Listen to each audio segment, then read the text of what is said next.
week's episode of AntiMagic Academy is really good.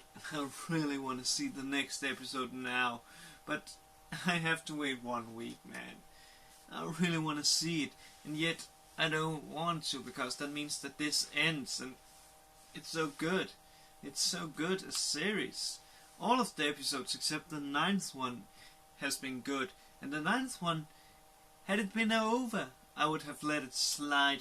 I would have let it slide with it being over, and basically meant to attract people with some fan service. But I cannot let it go, man. But let's talk about the 11th episode, shall we? Because we find out that all females in the Kusanagi family are born as demons, and normally they are killed at birth. However, Kitsiki's power is so strong that she's pretty much immortal, because they have tried to behead her, they have tried to skew her heart, which I'm not sure what that means, but I think that is like taking her heart away, or basically cutting it in pieces or stuff, or impaling it. I'm not entirely sure what skew actually means. So yeah, but she's pretty much immortal and cannot die. However, we find out in this episode that there is one thing that can kill her, and that is her brother, because her power grants her her wish, and she is actually not letting anyone kill her. She's not letting anyone except her brother kill her. And her brother, he has told her that the day he is gonna kill her is the day he dies.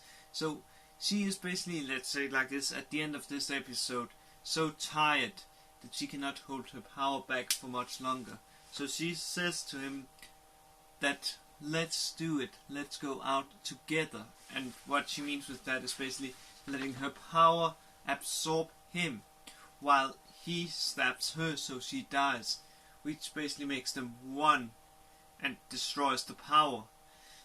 However, it doesn't go that way, because Haunted, he intervenes, and from what I can see, kills Kusanagi.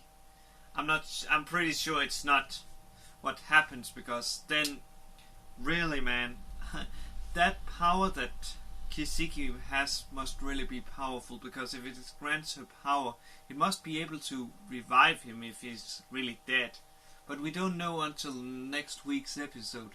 However, this is only, shall we say, the important part of the episode. And I wonder if Kisiki is actually ever gonna get to ride that Ferris wheel, because when I saw that Ferris wheel, I knew that Kisiki would ask Takaru if they could ride it, or she actually asked him what it was, and then he told her that they could ride it. And if it wasn't because Koya, he actually intervened, they would have ridden that Ferris wheel. And maybe Kisiki could actually have controlled her power because she was happy. I think that her power is basically activated by negative emotions like depression and stuff. And believe me, I know that what depression is, because when I don't do my reviews on time, I feel depressed, because I feel that I'm basically not living up to what, shall I say, I kind of feel that I disappoint you guys. So yeah, I know what it is. However, we found out that this girl that looks like Yoshimitsu is actually not Yoshimitsu. She is a relic eater called Nero. And at first I actually thought that she and Koya had a contract, and it seems they have. But I thought that it was Koya that was in control. However, from what I can understand from this episode, it is actually Nero that is in control and not Koya, because she's basically egging him on, and the only reason she takes what's called Yoshimitsu's form is to basically make him do revenge. Basically, you could kind of see it as a never-ending circle where he basically gets more and more unstable, because he's really unstable. He is really unstable. I can see that. I can see that the death of Yoshimu actually affected him really much. He is actually so broken that he's willing to kill all heretics. And when he says heretics, that means demons, witches, monsters, and stuff. So yeah, I wonder if he found out that Mari was a witch, would he try to kill her? I'm pretty sure he would. Man, I'm pretty sure he would. Because he's really broken. He is really broken, guys. I have to state that, man. However, he is not so broken that he doesn't listen to orders, because we find out that, shall we say, one of the leaders of Valhalla Orgy is actually coming to distract the strongest witch hunter. And, oh man, what was his name?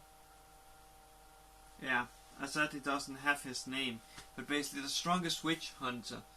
And at first he is actually very, shall we say, sure on himself. However, when he finds out that the strongest witch hunter is a hybrid, which we don't know what that means, he thinks that he may have drawn the bad side, shall we say, the short end of the straw. So yeah, I'm looking forward to seeing that fight, hopefully in the next episode. Hopefully it's not like, okay, we're gonna do that off screen and then, yeah.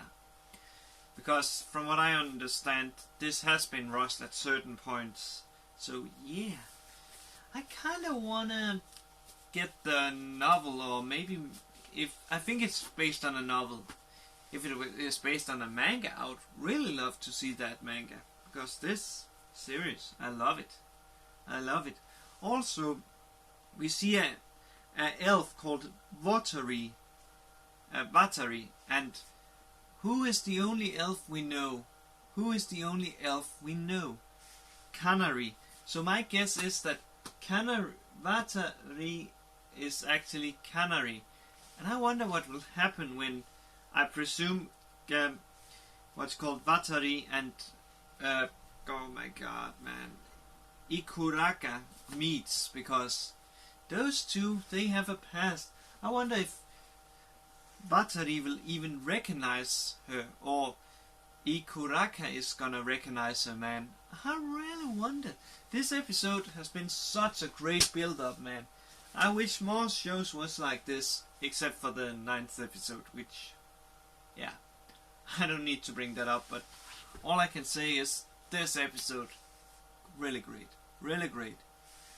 I'm so happy that I have caught up with that, and I hope that over the course of the, what is called, Christmas break, that I'm able to catch up with the series that I'm behind on, like Utavare Romono, because I really want to see how that ends. And with that said, guys, have a good day, good night wherever you are, and I will see you tomorrow, hopefully. Hopefully I will have time. It depends on how long how long the Star Wars movie is, and when I'm home and stuff. But with that, cheers, and see you later.